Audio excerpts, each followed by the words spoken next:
नवी मुंबई शहरामध्ये गणेश नाईक यांनी सत्ता उलटून टाकण्यासाठी थेट एकनाथ शिंदे आज मैदानात उतरलेले रोड शो आयोजित करण्यात आले। परिवर्तन करण्यासाठी आज रोड शो आयोजित करण्यात आले आहे। मुंबईमध्ये परिवर्तनाची आवश्यकता आहे। काही प्रमुख रस्ते सोडले तर आतली परिस्थिती अतिशय बकाल आहे आणि म्हणून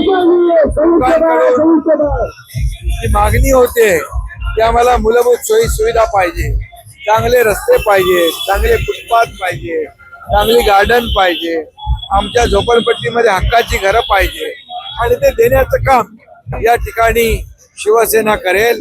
यापूर्वी देखील गरजेपोटी बांधलेल्या घरं नियमित करण्याचं काम आपण केलंय। या ठिकाणी हक्काची घरं देण्यासाठी ज्या MIDCच्या जागा आहे त्या ठिकाणी पुनर्विकास प्रकल्प राबवण्याचं काम शिवसेना करेल आणि म्हणून या ठिकाणी मोठ्या प्रमाणावर जे जे आवश्यक आहे ते क्लस्टर असेल, SRA असेल आणि हक्काची घरं देण्याचा निर्णय असेल या ठिकाणी शिवसेना। जो मॉडेल आहे नवी मुंबईचा दाखवला जातो त्याची चर्चा केली जाते, मग सगळं हा योग्य आहे असं वाटत नाही का? म्हणजे झोल आहे का मॉडेल? बघा खाली तिकडे रस्ता नाहीये तर मॉडेल काय बघणार?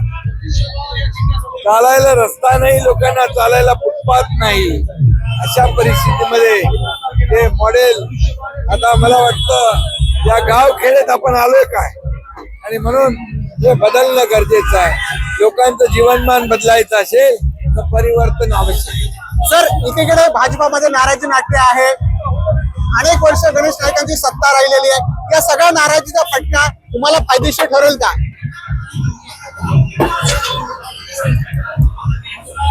कोण नाराज आहे कोण खुश आहे माहित नाही, परंतु विकासाच्या मुद्द्यावर नव्या मुंबईकरांकडून आम्हाला मतदान होईल, धनुष्यबाणावर मतदान होईल। लाडक्या बहिणीने तर ठरवलेलं आहे की लाडक्या भावाला मतदान करायचं, लाडक्या भावाची निशाणी आहे धनुष्यबाण। त्यामुळे लाडक्या बहिणी विधानसभेत चमत्कार जसा घडवला तसा या महापालिकेत देखील लाडक्या बहिणी चमत्कार घडवतील आणि इकडे परिवर्तन घडवतील। एकनाथ शिंदे नवी मुंबई शहरामध्ये परिवर्तन घडेल असा दावा एकनाथ शिंदेने केलाय। कॅमेरामॅन ज्ञानेश वाडेसह विकास मिरे, साम TV, नवी मुंबई।